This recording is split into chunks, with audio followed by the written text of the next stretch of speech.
Scaffolding, a temporary structure critical to countless construction projects, serves as a vital tool in enabling workers to access elevated work areas. However, with its essential role comes an inherent need for safety measures to ensure the well-being of those who use it.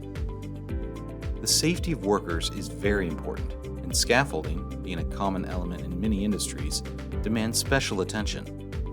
The importance of scaffolding safety cannot be overstated, as it directly impacts the well-being of those working at heights. Accidents involving scaffolding can lead to severe injuries, and in many cases, even fatalities. Therefore, a thorough understanding of safety protocols is essential to create a secure working environment. Legal and regulatory requirements play a pivotal role in shaping the framework for scaffolding safety. Governments and regulatory bodies worldwide have established strict guidelines to ensure the proper use and maintenance of scaffolds.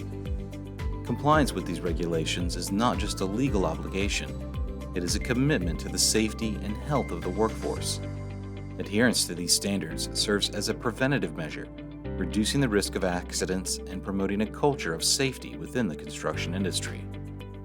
In the United States, for instance, the Occupational Safety and Health Administration, or OSHA, sets forth regulations specifically addressing scaffolding safety.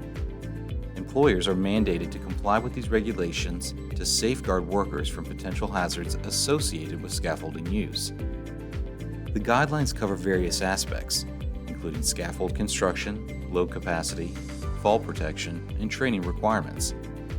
Failure to adhere to these regulations not only exposes employers to legal consequences, but, more importantly, jeopardizes the safety of the workers.